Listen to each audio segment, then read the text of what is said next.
P finger. At the end of Scary Movie 3, humans finally come face to face with the aliens. Between screams, tension, and rushed explanations, one of the invaders reveals they only came to Earth to destroy the cursed tape. In the middle of that absurd conversation, we learn that this is how they say hi. Oh, that's how we say hello. Hello. Nice to see you. Hello. Hello. But there's something even more bizarre. The way they pee. With no warning at all, the alien lifts his finger and... You should see how we pee. The reaction is instant. Everyone makes disgusted faces. But things get even weirder. President Baxter Harris, played by Leslie Nielsen, watches the scene with curiosity. Instead of backing away, he says he thought that was normal after all. He could do it too. The King of Pop. In the same movie, Tom Logan walks into his daughter's bedroom, and as he gets closer, he realizes she looks a little different. When the figure stands up, it's none other than the King of Pop, Michael Jackson. Tom, confused, asks what that is, and he calmly replies that it's his daughter. Tom refuses to accept it, and the strange conversation quickly turns into a completely pointless fight. MJ starts fighting using dance moves. Tom tries to defend himself however he can, but being totally clumsy, he ends up getting hit while MJ keeps dancing. The exchange of shoves gets more and more chaotic until Tom, out of patience, runs to the window, grabs the imposter, and throws him out without thinking twice. Outside, Michael Jackson's skin is left behind while the creature escapes. The Exorcism. The opening of Scary Movie 2 starts in Megan's bedroom. The girl is possessed, strapped to the bed, while two priests try to keep the ritual under control. The problem is that neither of them can act like real priests. Who once concealed, who sent your only son into Father McFeely tries to begin the prayers, but Megan couldn't care less. She curses, makes obscene gestures, and vomits green slime non-stop, covering both priests from head to toe. In response, one priest throws up back, then the other does too, creating an endless vomit battle. The ritual is completely out of control, until Father McFeely, now totally out of patience, pulls out a gun and ends the situation in the least Christian way possible. The Giant Knife. The comedic version of Samara comes to life in Scary Movie 3 through Tabitha, the character who appears after Brenda watches the cursed tape. The clues lead Cindy to the Logan family farm, where she discovers, in the basement, a well hidden under the floor. As soon as the spot is revealed, Tabitha suddenly appears, with the creepy look and stiff movements that resembled the original character. The tension doesn't last long. Soon an awkward physical fight begins, with shoving and falling around in the dirt. In a quick move, Tabitha grabs little Cody and uses him as a hostage. Cindy and George try to talk. For a few seconds, Tabitha seems touched by their words and turns back into a normal little girl. Yeah, it doesn't last long. She goes back to her monstrous form, laughing at everyone's naivety. Out of nowhere, she pulls out a giant knife and gets ready to attack. But before she can, the basement door is violently thrown open by the I president. just want to tell you both good luck. We're all counting on you. Matrix. At the end of Scary Movie, the confrontation happens inside Cindy's kitchen. After several mix-ups and clumsy attempts to fool the police, the real killer shows up with a huge machete. He attacks Ray first and then turns his attention to Cindy, expecting to find a helpless victim. To everyone's surprise, she completely changes her stance. Cindy starts fighting with quick, precise moves, making a direct reference to The Matrix. Ghostface gets back up, but then is hit with several more blows. When the killer can't take it anymore, she runs along the walls and delivers the final kick, sending Ghostface straight through the window. Wazzup.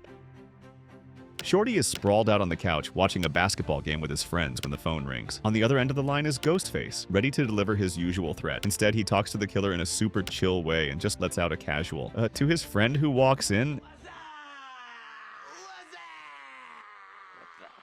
the killer responds the same way, excited, repeating the catchphrase like he's talking to a buddy.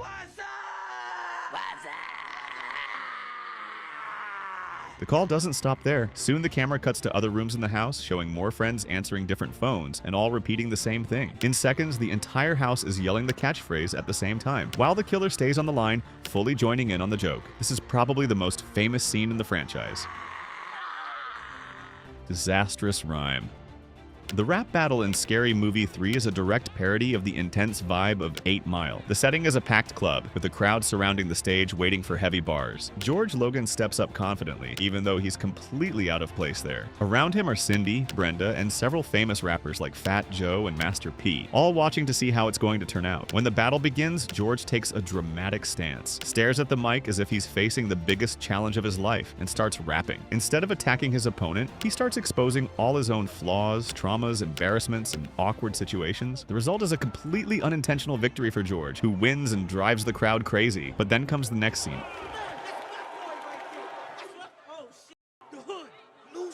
Yeah, this moment is one of the funniest in the franchise. The crowd turns against him in seconds. They stop cheering and start booing. The club erupts, and George is violently thrown out of the place. Infinite guns. In Scary Movie 5, Ja, Marcus, and DeAndre, played by Snoop Dogg and Mac Miller, walk into the woods with zero heroic mission. They're just looking for weed when they come across an old, dark, completely abandoned cabin. Everything about the place feels off. The silence is broken by quick movements in the dark, shadows on the ground, crouched bodies walking crooked. Panic hits hard. Without thinking twice, the two pull out guns. Not just one. Several, one after another, pistols, machine guns, shotguns, weapons that seem to appear out of nowhere. They start shooting at everything that moves, switching guns mid-shootout like they're in a video game with unlimited ammo. The ground keeps getting covered with a ridiculous pile of discarded weapons, while they continue firing at anything that moves. When the dust settles, the reveal comes. The scary figures aren't monsters. They're the three children who have been missing for months. They're dirty, traumatized, walking strangely after spending so long isolated in the woods. One of the girls lunges forward and bites DeAndre's leg. After the scare, the plan quickly changes. They decide to turn the kids in to collect the reward. Look, I don't know, man. Well, if it is the missing kid. The funeral. In the middle of Brenda's funeral in Scary Movie 3, things already start off strange when George walks in looking visibly nervous and confused. After a conversation full of misunderstandings with Cindy, he starts believing Brenda isn't really dead. In his mind, she just went into some kind of deep trance inside the coffin. Convinced there's still time to save her, George urgently calls Mahalik to help him. Without thinking twice, the two approach the coffin and try to save her. Brenda's body appears motionless, clearly lifeless, but that doesn't stop George from acting. They start doing mouth-to-mouth resuscitation, squeezing the body's face as if they're inflating a balloon. Then they move on to aggressive chest compressions. George repeatedly screams that she's alive. The people around them go into total shock. Some try to stop them. Others scream for him to quit. The guests panic while some do everything they can to pull them off the coffin. The funeral turns into complete chaos. The moment ends in shoving, shouting, and a full-blown brawl in the middle of the funeral hall until George, using some exposed wires, tries to shock Brenda's heart back into beating. But instead it makes her body explode into pieces, including her head, which goes flying straight into her mother's arms.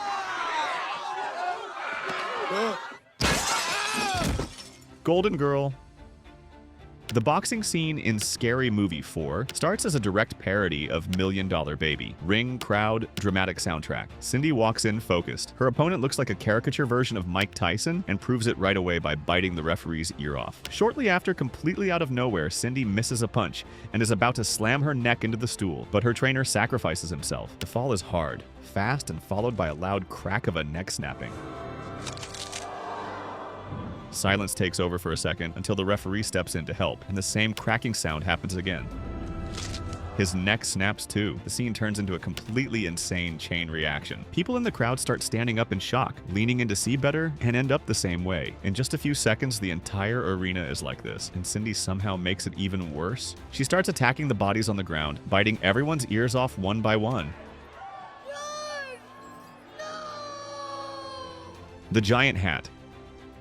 In Scary Movie 3, one of the most subtle and brilliant moments happens during a simple conversation between Officer Champlin and Tom Logan, played by Charlie Sheen. The officer shows up at the house to ask a few quick questions. Everything completely normal. The scene starts like any ordinary dialogue. As the conversation goes on, almost no one immediately notices the visual joke happening right in front of them. Little by little, the brim of the officer's hat starts growing slowly and steadily. The change is so gradual it goes unnoticed at first. Tom keeps talking normally, but his expression starts showing confusion, like he's trying to figure out whether what he's seeing is real or just his imagination. The officer, meanwhile, stays completely serious, as if nothing is happening. The hat keeps getting bigger with every new cut in the scene becoming absurdly gigantic. When she reaches the patrol car, the situation gets even more ridiculous since she struggles just to get inside, having to duck because of the massive brim.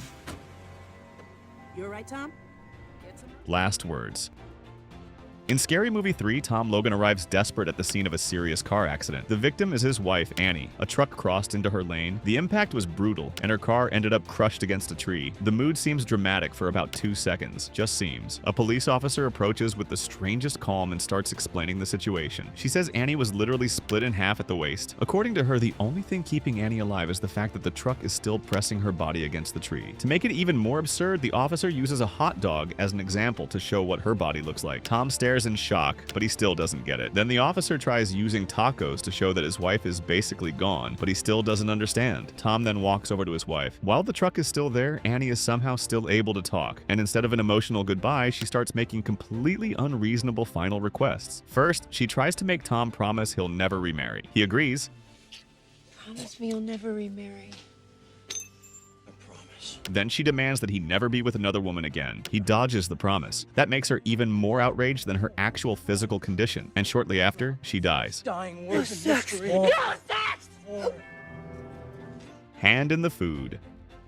During dinner at the mansion in Scary Movie 2, the initial intention is to create a tense atmosphere like in classic horror movies. Dim lighting, suspicious guests, eerie silence. But everything falls apart the moment the butler steps in. The character Handyman, played by Chris Elliott, shows up carrying the trays as if he were just a normal servant. The disturbing detail appears when everyone notices his deformed hand. Without any hesitation, he starts serving the food using that exact hand. He sticks his fingers straight into the mashed potatoes, mixes it all up, and even shakes the plate like he's seasoning the meal with care. The guests' disgust grows by the second, but the butler seems to enjoy it. At another moment, he licks his own hand and then rubs it on a piece of chicken before placing it onto someone's plate. While doing all that, he even acts proud, completely ignoring the looks of pure disgust around the table. Brenda at the movies. In Scary Movie, the sequence with Brenda inside the movie theater is one of the most remembered moments in the entire franchise. She walks in already drawing attention within seconds. While everyone else tries to watch the movie quietly, Brenda talks loudly, comments on every scene, yells at the characters on the screen, and acts like she's alone in the theater. Right at the beginning, she starts sucking on her greasy chicken fingers, making noise, licking them one by one without any shame. She answers her phone, makes even more noise, and even pulls out a video camera to record the screen, representing that typical annoying moviegoer. Every sound echoes through the theater, increasing everyone's irritation. Someone asks for silence, another tells her to shut up, but Brenda ignores it all and keeps going. Soon after, Ghostface shows up holding a knife, ready to kill her, but he decides to wait a little longer. With every new comment she makes, the audience's patience reaches its limit. The tension keeps building until, completely unexpectedly and absurdly, someone stabs Brenda first, and the entire audience stands up at once and joins in a collective attack. Everyone starts stabbing Brenda until she dies right in front of the screen. The beginning of everything.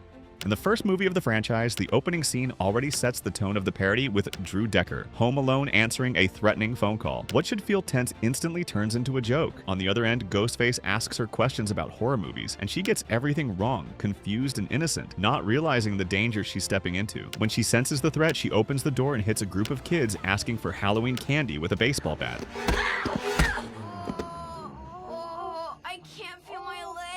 When the masked killer finally shows up inside her house, the escape turns into a full spectacle of embarrassment. Drew has two exit options, a huge sign pointing to safety and another pointing to death. Without hesitation, she runs straight toward death. During the chase, he rips off her clothes and she runs through the yard in just her underwear. With the first stab to her chest, one of her silicone implants literally pops out. To top off the chaos, she gets run over by her own father, who drives by without noticing his bleeding daughter. And that's how Drew dies. Did you hear something? No, I didn't hear anything. The invasion of Detroit. In Scary Movie 4, the scene parodying War of the Worlds delivers one of the quickest and most ironic visual jokes in the movie. Brenda Meeks appears as a reporter alongside Cindy Campbell. The two are covering what is supposed to be an alien invasion. Brenda leads Cindy to the news van, points to the screen, and delivers the first line with full dramatic journalist posture. Here's Detroit. Here's Detroit. The image shows a completely destroyed city, buildings in ruins, smoke rising, shattered streets, a setting that already looks apocalyptic even before any extraterrestrial attack. The mood is total devastation. Brenda then switches the image on the screen and adds, "And here's Detroit after the invasion." And here's Detroit after the attack. The image barely changes. The same destroyed landscape remains, only now with massive alien tripods walking in the background, firing beams and causing even more chaos.